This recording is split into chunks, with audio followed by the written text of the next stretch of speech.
We're live! I'm live. Graham's here too. Actually, let's tell a little bit. There's a little bit of that in there. Nice. Look at that. There we Look go. at me. All beautifully well lit. We got some people joining, which is fantastic. I'm here with my brother. Hi guys. Celebrating Valentine's Day. Happy with my Valentine's brother. Day. I know. It's not the most romantic Valentine's Day I think either of us have ever spent, but at least we get to spend. And tomorrow's going to be family day, and we get to spend that with family as well. Exactly. So it's a full weekend of brotherly love. Exactly. Nice. But you know what? At least we get to enjoy some good drinks. We do. While we're having the opportunity to kind of demonstrate something we're quite passionate about, which is gin. So it's a bit of a win-win. Yeah. Well, I think we'll wait a couple of minutes for a couple more people to join. A few notes before we get started. You guys probably have your 4-pack G&T kit. A couple other things that we will need: glassware. Very essential. Not super essential. It's just a much lower class of G&T if you're mixing them in your mouth. So a glass is super important. We like to go with sort of a stemless wine glass as our go-to. But whatever you've got kicking around, I'm sure will be fine. Grab some ice. Nothing worse than a warm G&T. And then we make sure we've got a knife and a cutting board to slice up that lime that has come with your packages as well. Perfect. And then some other kind of things. If you do have any questions, you're more than welcome to message in the chat area. That being said, you do need to be logged into your Google account, but we'll be happy to read those messages and get those responses back to you. But beyond that, if you have a question and you just want to send us an email or give us a call, you're always welcome to do so. We're almost always here at the distillery, so if you give us a call, we're likely to be the ones picking up the other end of that phone line, and we'll have the answer, or hopefully have the answer there for you.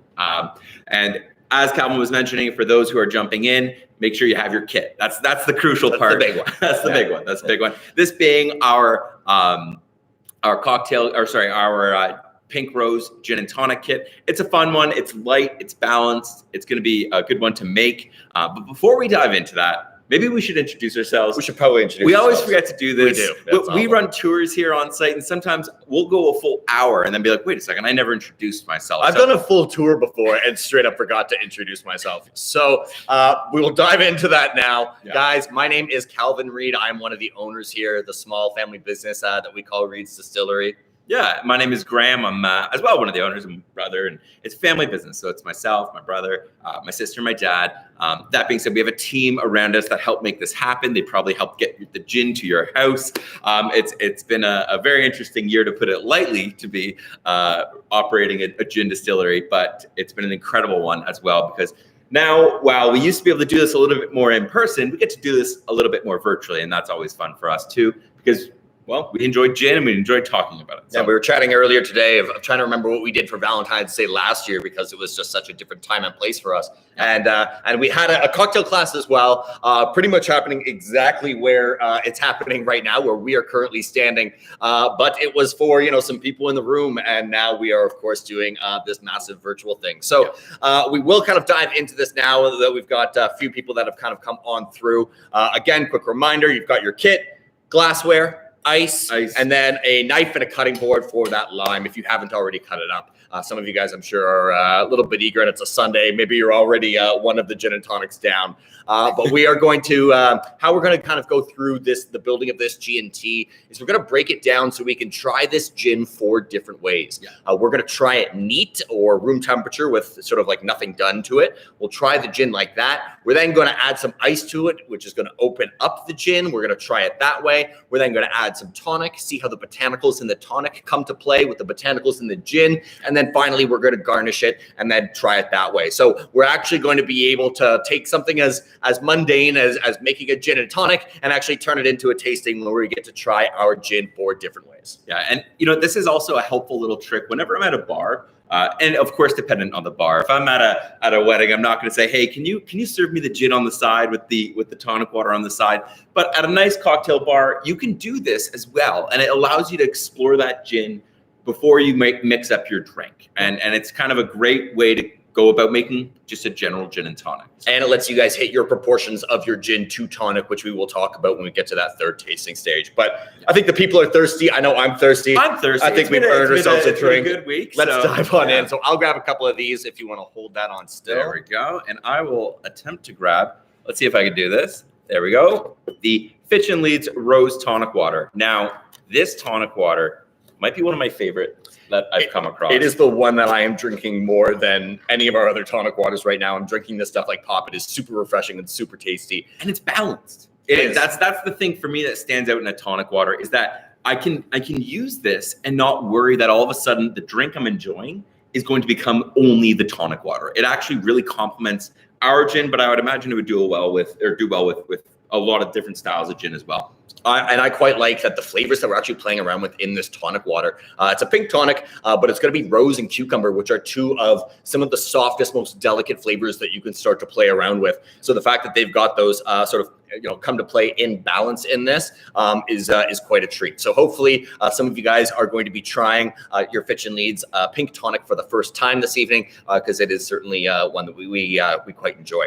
So we are going to be pairing that with our signature gin this evening. Now we could take this tonic and sort of pair it with any of the others as well, but with such a soft and simple, delicate tonic water, having a traditionally well-balanced gin is really going to allow that to sort of play together. If we used the spice gin for this, you absolutely can, but you're going to sort of get very bold, aggressive flavors coming through of the spice, that cardamom, the clove, and that sort of with the delicate side of the tonic, it's a little bit more of a battle. So these guys are going to sort of come together in quite a nice way, and I think we should just dive right in. I would also mention as well, the citrus gin would handle this one well. I think it would do a good job with this, but there's almost nothing like a balanced signature gin and tonic. Absolutely. All right. So we are going to try the gin neat or room temperature, just as the little guys that you've got them. So a 50 ml pour here, almost your standard size pour that you're going to find in most cocktail bars. Not necessarily in all, 1 ounce is 30 mils or around there. This is about 1.8 ounces. Sorry. So it's almost a double that we're making. Yeah. So there you go. Almost a double. Yeah. And so, just straight into your glass. If you already have your ice in the glass, then please don't throw it on in there. Maybe try your first sip just from the tonic alone. But feel free to kind of throw it on in there if the ice isn't in your gin already. And you know what? I just saw a question come through, and that's a great question. And it's really a question on what are the rules in pairing your gins and your tonics? And it's one of those things that it really boils down to the gin first. That's my approach, at least. Maybe, because we love gin. But understanding your gin is going to let you understand the tonic waters you can play with. If it's a bold gin, you want to take that into consideration. If it's a softer gin, you want to take that into consideration because you will lose that with different tonic waters. A good example would be maybe the elderflower tonic water might overpower a lighter gin.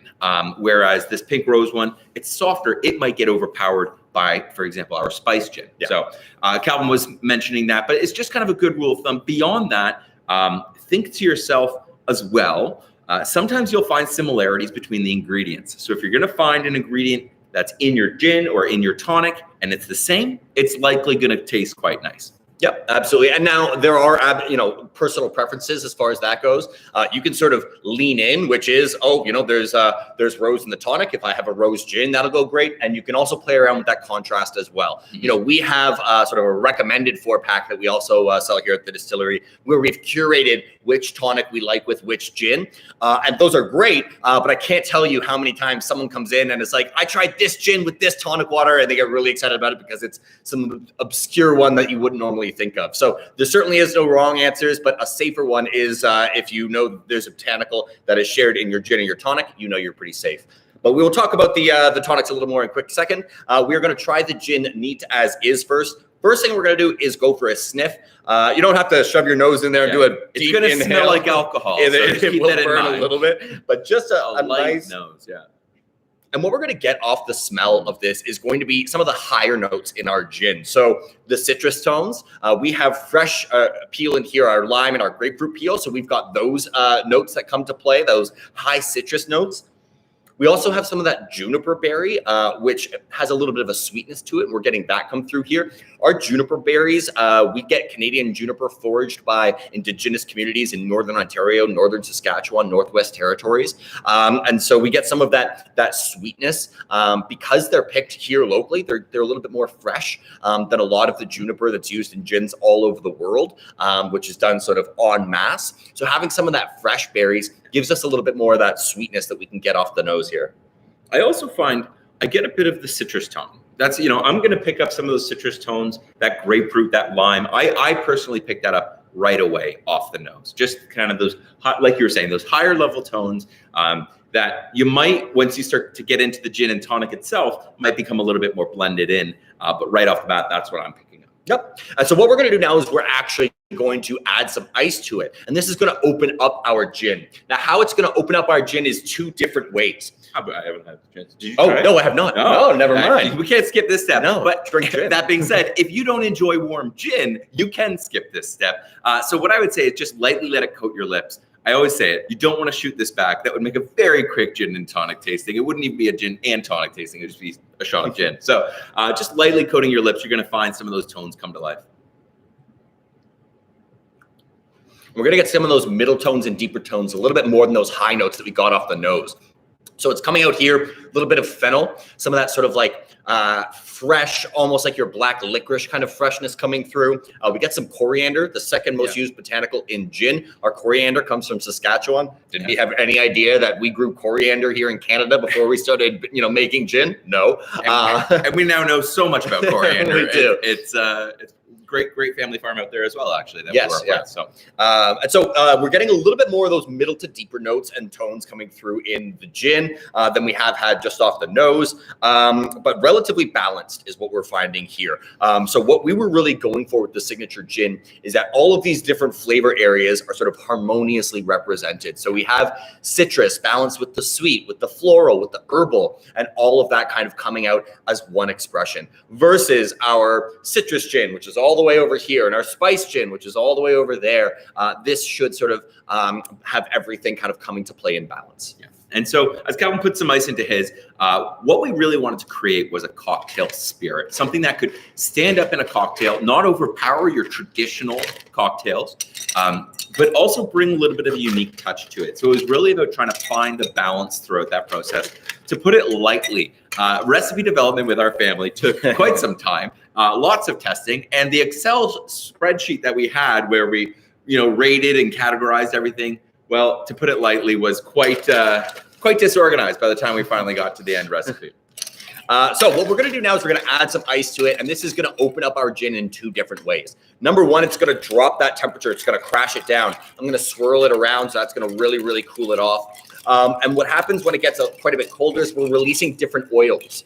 So we're going to have some different flavors coming to play. Again, some of those deeper notes rather than the higher notes.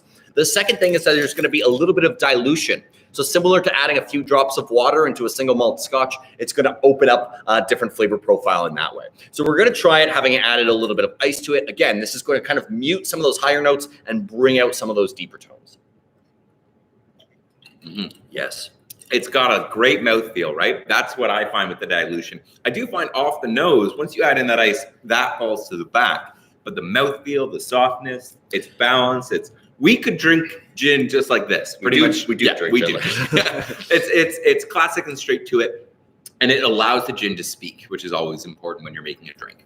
Yeah, and so now I'm picking up even a couple of deeper tones in here. One that comes out for me is the Cuba berry. It's kind of like a black peppercorn sort of note. So having a little bit of that sort of warming spice. We also have some cassia bark in here, which is cinnamon, or what we know is cinnamon. So again, a little bit more of that warmth coming through as well, but some serious depth coming out to play once we've added some ice. So that's our second way of having tried and consumed our gin. And now what we're going to do, now that we have a sense of what the spirit is on its own, we're going to play around and add some tonic. Now, this is where I find most people not mess up their gin and tonic, but where I could see room for improvement, we'll say. And where that is when we start to actually mix in the tonic into our gin. So, how many times have you made yourself a gin and tonic? Or you go to a bar, they pour your gin in, crack open a can of tonic and just dump it all in, or a bottle, whatever, fill up the glass, empty the can, whatever it is. This is sort of the crucial mistake. Yeah. And so what I would like to recommend, or what we like to propose, is a bit of a method called Step It Up, which is splash in some tonic, try it, oh, okay, splash, sip, and gradually build yourself up to find out how much tonic you actually like in your G&Ts. And this is where if you're out at a bar and you're getting that gin and tonic, I would encourage asking for the tonic on the side. You won't get too many people looking at you like, that's a tall request, because at the end of the day, that's fair. You might want a little bit less, right? And we're going to go through that process right now and find that balance. But every gin and every tonic is going to be different. So as you try a new gin or as you try a new tonic, learn that balance and as Calvin was saying, step it up every time until you can't go the other way. You can't pour the whole thing of tonic in and then go, you know what, I want less tonic. At that point, you just have to add more gin. Yeah. And that's the real challenge. Yeah. Exactly. But really what we're going to do here, the probably the most asked questions I get is, what are your proportions for gin and tonic? What's how the do you perfect ratio? And honestly, it is so personal. I think Fever Tree's tagline is, if 3/4 of your drink is mixer, make it the best mixer. I myself am much more of a 1-to-1 gin to tonic sort of person. So you need to figure that out for yourself. But when I recommend doing this sort of splash sip, the feedback that I get from people is, I actually like less tonic than I thought I did, because having less tonic helps to have that gin shine through a little bit more. So I'm going to throw a splash in. Yeah. And that's pretty good. And I'm leaving about half of my bottle. I'll also try the tonic on the side to see what botanicals it's bringing to play, independent from that gin as well. I'll also find, depending on the weather, right? When it's hot out, I'm going to have way more tonic water personally, because I'm looking for more body, more lightness, just a little bit more gin and tonic. But in the colder months, I typically go with a bit of a stiffer gin and tonic. So that's me. But like Calvin was saying, it is very much a personal thing. Absolutely. And I'm guessing at this point, you guys are able to sort of try this Fitch and Leeds Pink Rose Tonic. It is wonderful. It has just entered Canada. They are from South Africa. We're one of the first in the country to start to carry it. So we're really proud to be able to sort of bring in Fitch and Leeds. And they've got a little boat in there and some I guess Navigate Fitch and Leeds being the navigators in South African history sort of thing, which rings a bell for us as well. So that's kind of fun too. Yeah, no, most certainly.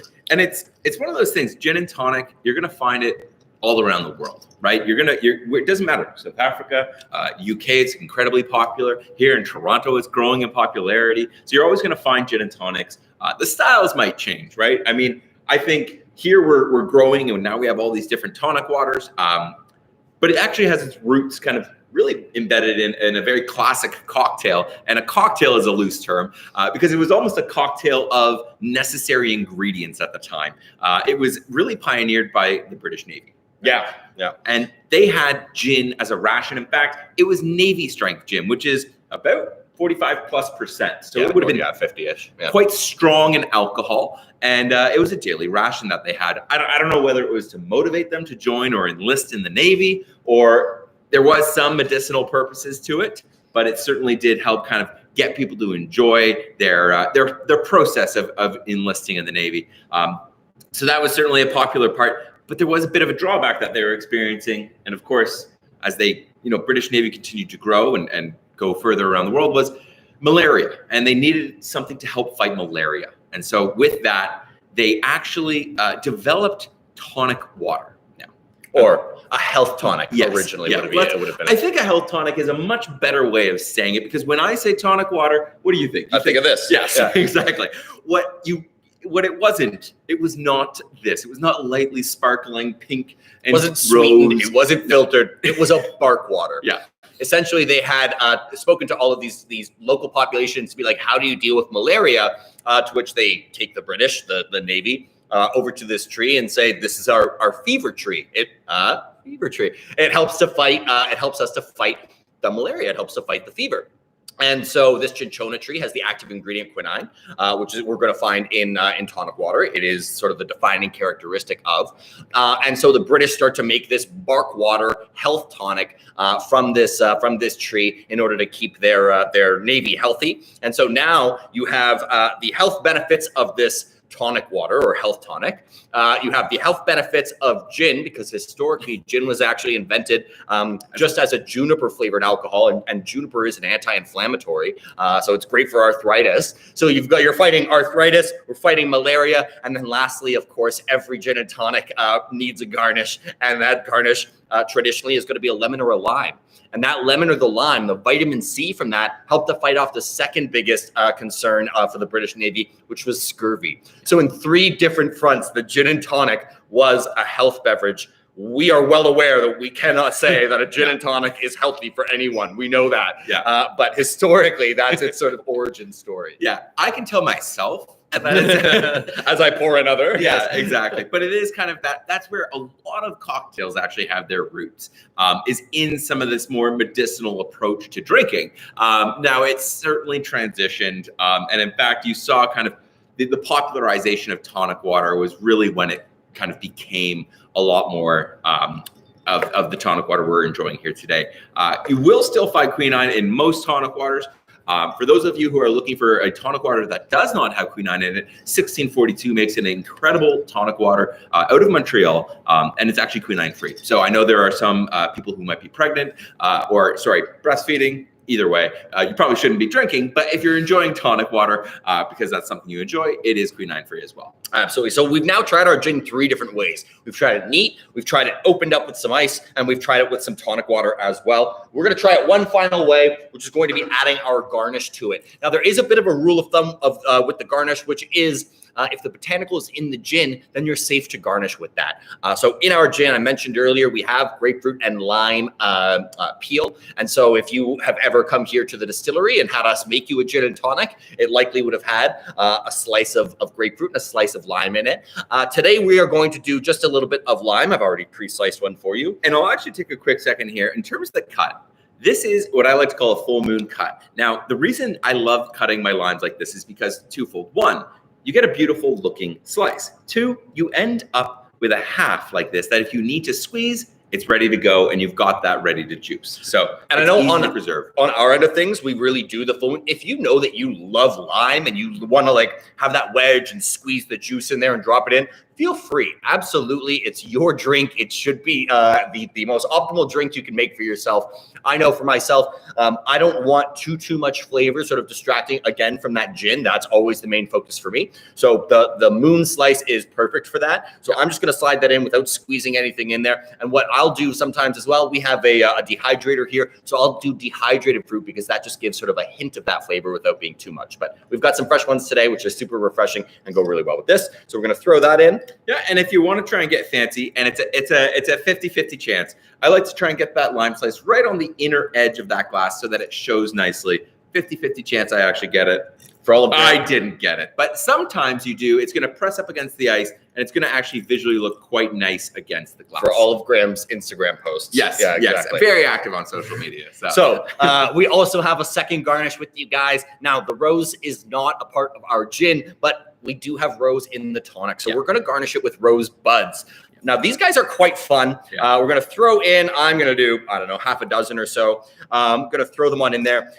Normally, I would say after you've finished a gin and tonic, empty it out, empty out the garnish, make yourself a fresh one, do it properly. But with these ones, I would highly recommend leaving those rose buds in and get them as wet as possible because you want to swirl that around, right? They're going to bloom. The longer they sit in there, the more and more they're actually going to open up and bloom. And so after you've finished your one gin, I don't know how far you're going to make it through the kit, but after you finish your first one, leave those rose buds in there for that next one because the longer and longer they soak up, the more and more they're going to open up and bloom. And it's quite nice. Yeah, exactly. And if you don't have ice in your glass for your next gin and tonic, you can just throw the rose buds in there, pour the gin in there.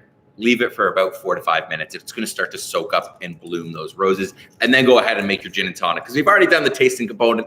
I don't always make my gin and tonics like this. That would be it would take me a long time to enjoy a gin and tonic. But I think now we've kind of crafted a beautifully balanced one. We'll find out pretty shortly with the garnish, right? Yeah. And we can give our viewers our first cheers of the night. So happy Valentine's Day, guys. We've got our drink all made up. So cheers to all of you guys watching. Cheers. And cheers to you, man. Yeah, cheers. Happy Valentine's Day. Happy Valentine's Day. Nice. Yes. See, whenever I'm making a drink, whether it's a gin and tonic or a cocktail, I'm looking for balance in 3 main areas. I reiterate this all the time because once you start to think about drink making in this capacity, it's going to simplify things. Make sure in whatever kind of alcoholic cocktail or drink you are making, that 3 main areas are present. First off, spirit. If you are making an alcoholic drink, you want to make sure that the spirit component is present in flavor. The second one is going to be your sweet, and then third is your bitter or sour. And so by finding an equal balance in those areas, you're going to end up crafting a cocktail that you really do enjoy. So it's kind of one of those things that usually there's going to be a pretty prescriptive recipe that you can follow, but a gin and tonic is one of those where, you know, you pour a little bit more tonic water in there, it might be a little bit sweeter than you want. You might put a little bit more gin in. You might try and find that balance, right? And that's why stepping it up works so well.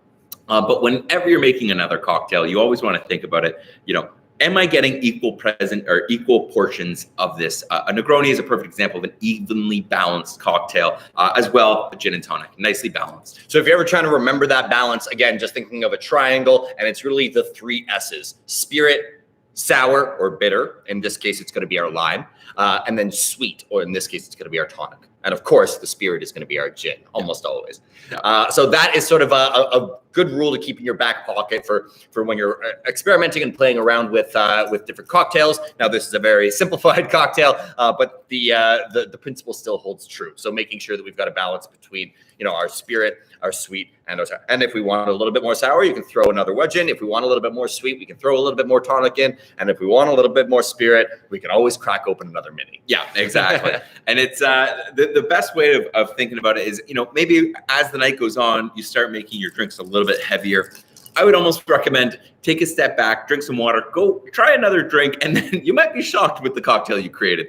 And because you might find, you know what, that really wasn't balanced. That was very heavy on the pour of gin. And so oftentimes cleansing your palate, drinking some water is beneficial in 2 ways. 1, hydration, Always right? important. Always good. But 2, it's going to cleanse your palate. So that way you're not necessarily going to be, you know, when I love good craft beer as well. So if I'm drinking IPAs, and if I'm drinking a couple IPAs, by the time I'm 2 or 3 in, my palate's so desensitized to that hop and bitter tone that I wouldn't necessarily realize the full complexity of the drink I'm enjoying. So It's always worth kind of refreshing that palate in your gin and tonics or in any cocktail as well. I like to get a water on the side too. For sure. Yeah. Health first. Yes. Yeah.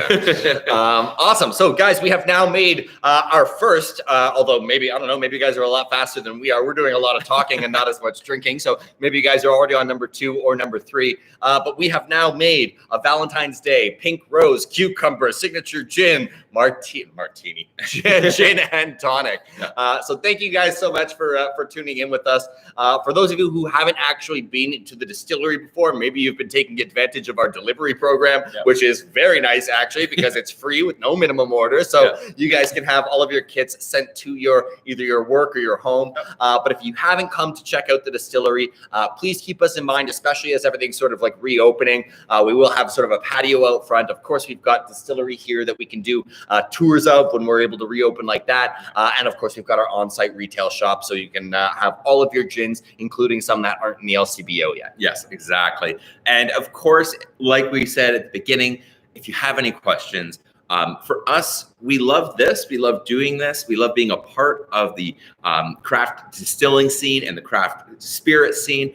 So if you have any questions, feel free to reach out to us, even if it's as simple as, you know, how do I cut my lime? I had a call like that yesterday from a great customer of ours, and I loved it. I went, oh, let me tell you, I cut it in a half moon, you know? So it's one of those things that we are always open to taking those questions and diving deeper into topics, because I know today it's a bit of a surface level conversation, but as Calvin was mentioning, the tours that we have here on site, we go a lot more in depth, and we can't wait to kind of be able to open our doors at some point, hopefully soon, where we can do that in person. But right now, having this opportunity to share what we're quite passionate about virtually with you guys on a special day, Valentine's Day, means a lot to us. And we hope you guys enjoyed yourselves and made some drinks, and you got a couple more to enjoy as well. Yeah, thank you for letting us into your homes, everyone. I hope it wasn't too creepy. A couple of brothers joining what I'm sure is some lovely people enjoying some drinks. But thank you so much for tuning in, and hopefully we will see you guys soon here at the distillery.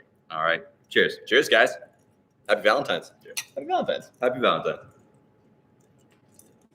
Oh, that's good.